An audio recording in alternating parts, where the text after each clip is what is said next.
Hi everybody, and welcome back to the second in our series of tutorials specifically supporting literature students. Today I wanted to take a little second to talk about why it is that we study a play like King Lear. Now, it is in Shakespeare's own words that we can find the reason that we study indeed any of his plays. Hamlet actually says that a play, which of course features within the play Hamlet, holds a mirror up to reality, a mirror up to life. And essentially, all of Shakespeare's plays hold a mirror up to society and offer society an evaluation of the way that they treat themselves, the way that they treat others, and ultimately where society will go.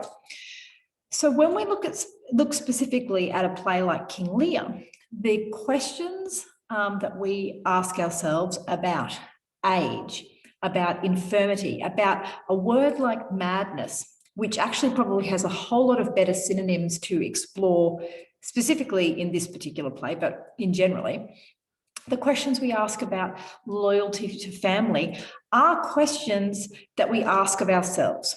And when we talk about this being a play of consequences rather than a play of cause and effect, what we're actually recognizing in studying the play is that we will also face the consequences of our decisions. We will also face the consequences of our relationships.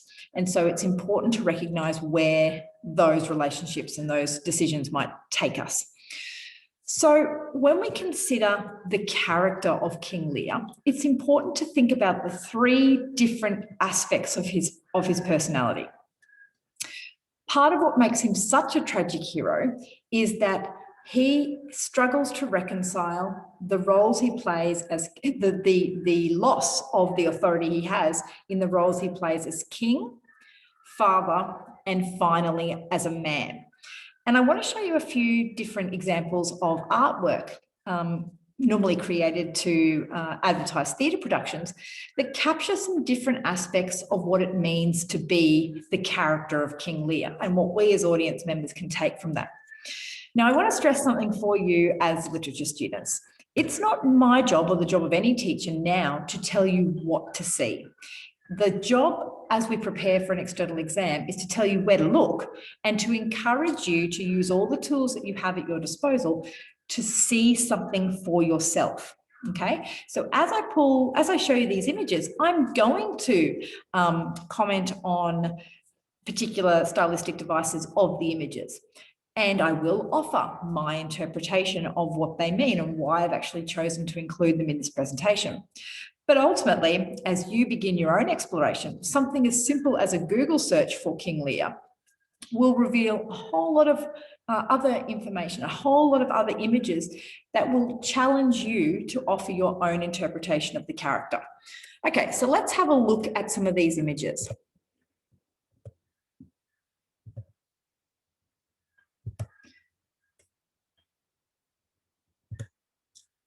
Okay, so first of all, if you were to do a Google search for King Lear, what you're going to see is some of the most notable actors to ever grace the stage. And I think that's a testament to the lived human experience that actually has to be conveyed in the character of Lear. So while he is a character who is blind to the damage he's done to other people, and while he is a character who is blind to the weaknesses and to the frailties of other characters, he's also an immensely human character. He's as an older character, he actually embodies the years of experience that come from being alive, even if it's not years of wisdom that come from being alive. And so the capacity to play a character like King Lear really does fall to some of the greatest actors.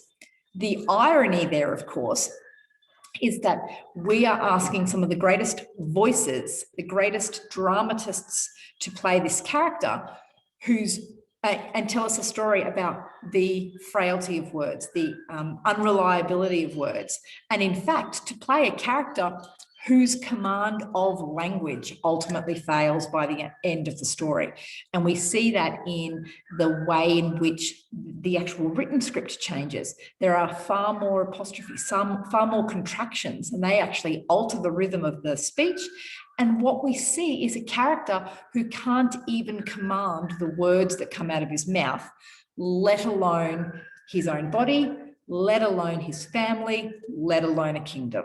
Okay, so worth considering all those aspects. So these are the sorts of images we would normally associate with Act 1, Scene 1. And when we look at Act 1, Scene 1, what we will often see conveyed is that last moment of unity for this family. We see three daughters. We see three daughters often presented quite differently, and this image captures that in the use of colour, in the difference in the design of their costumes, and even the way that their ages are presented.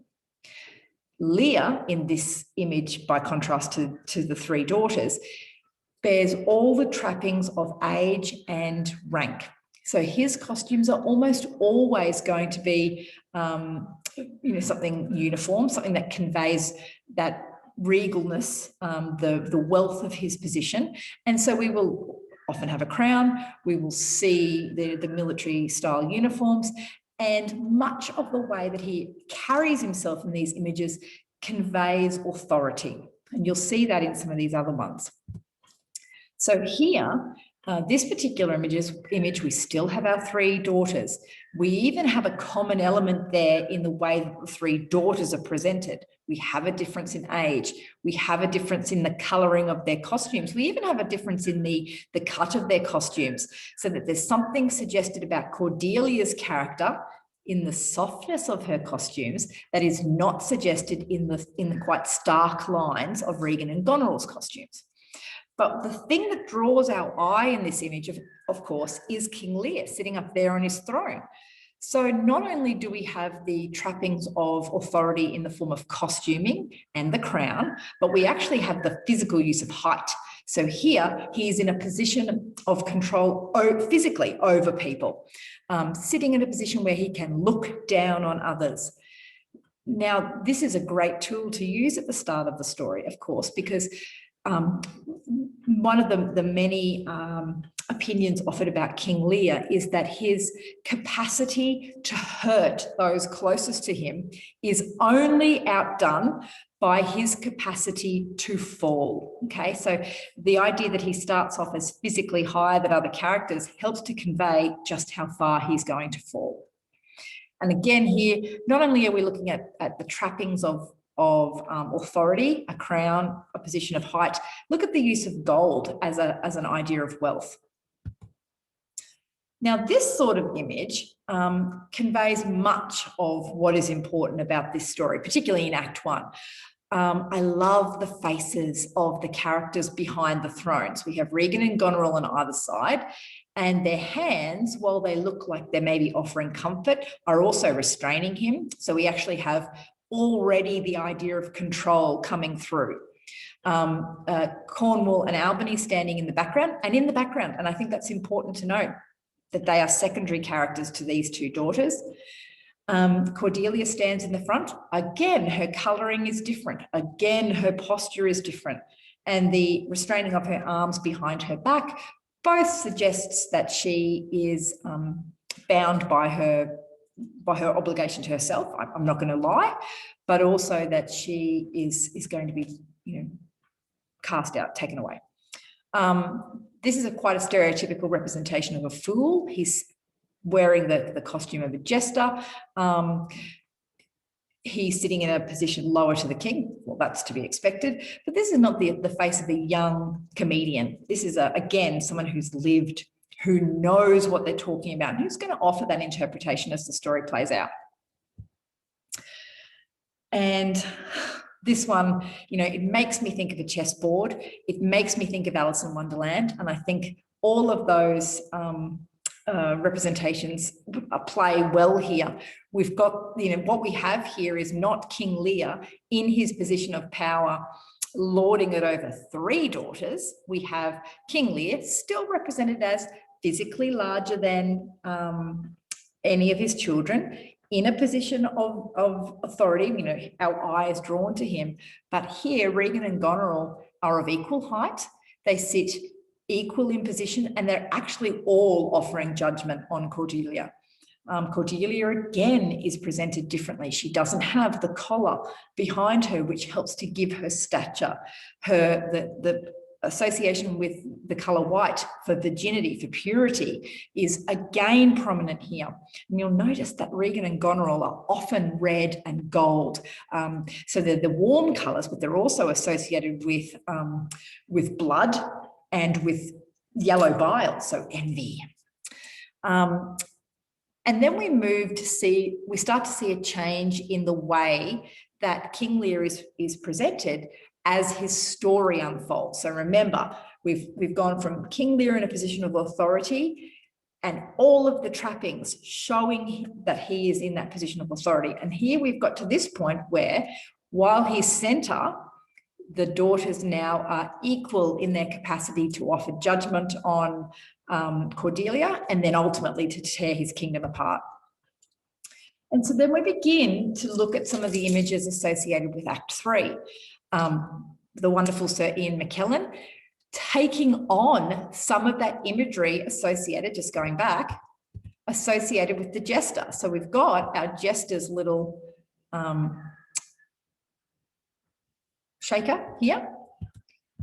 And that same imagery then is passed to Lear. Now, for us who look at the jester as, or who name the jester as the fool, the passing of the trappings of a jester, of a fool, to King Lear is a very visual way to show that it is indeed Lear who is foolish.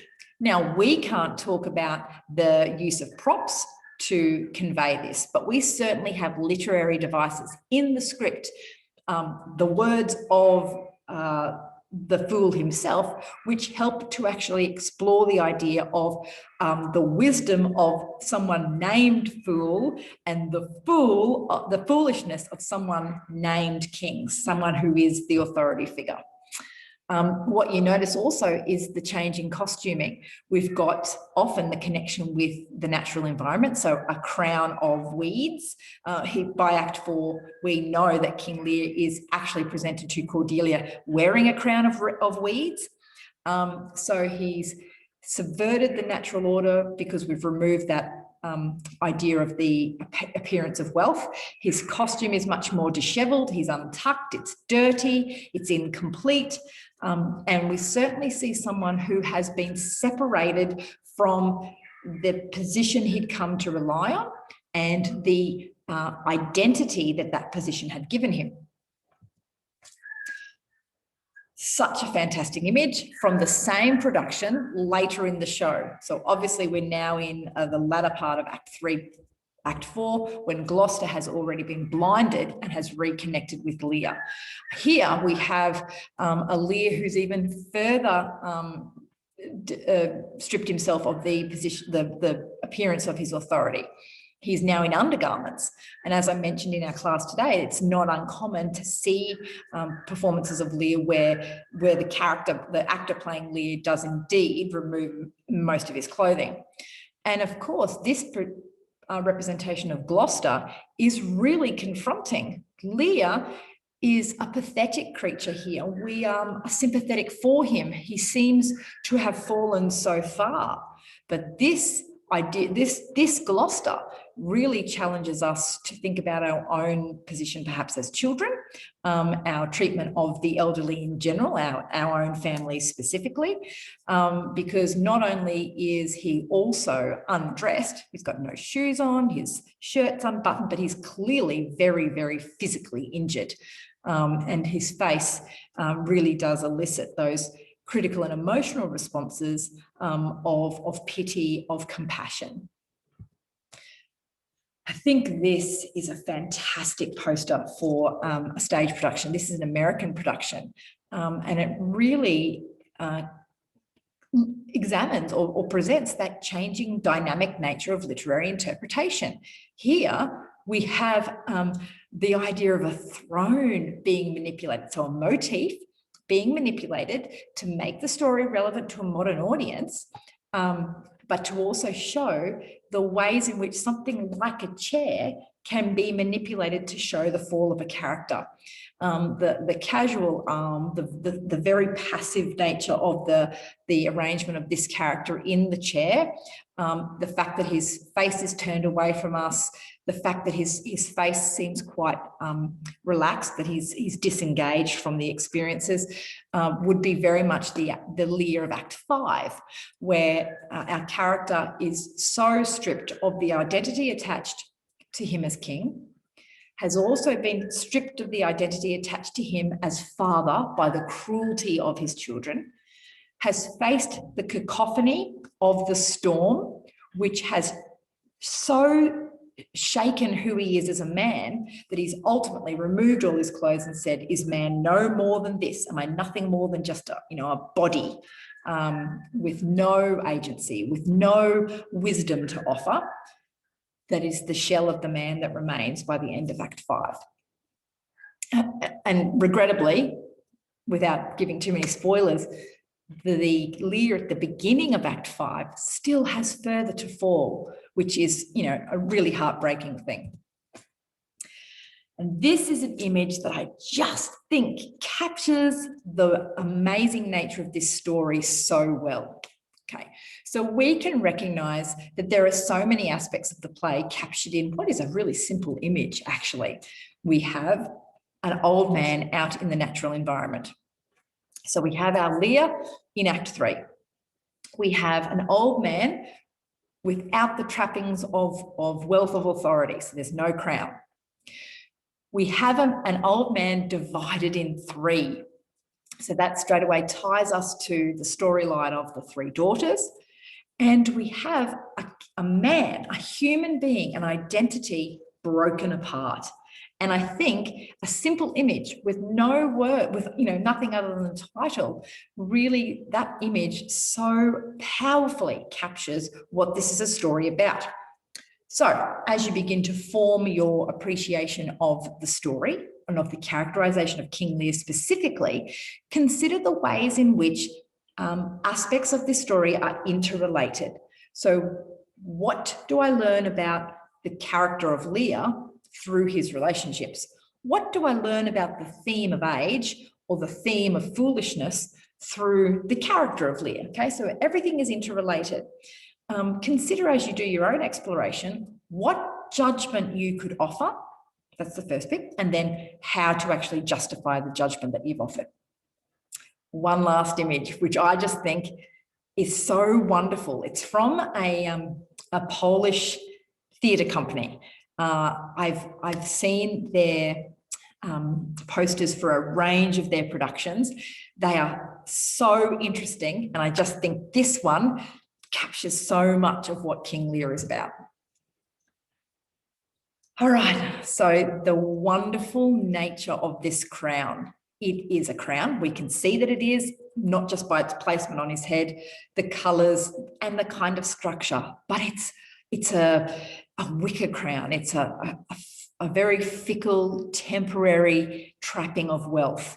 What I particularly love is that the threads of this crown are unravelling and that they fall across his eyes. So we get the idea that it is his role as king that renders him blind to who he should be as a man and renders him blind to who he should have been as a father and therefore what responsibilities he has for his daughters. Okay. So very brief introduction to the ways that we can interpret characters. And I guess our job as students of literature to explore this text with the view to offer those interpretations, not my version of an interpretation, but your own. So I look forward perhaps to seeing images that you've found from stage productions and what they offer us about the characters of Lear, and any other insights that you eventually have as you begin or as you process through your reading. But until next time, see you later.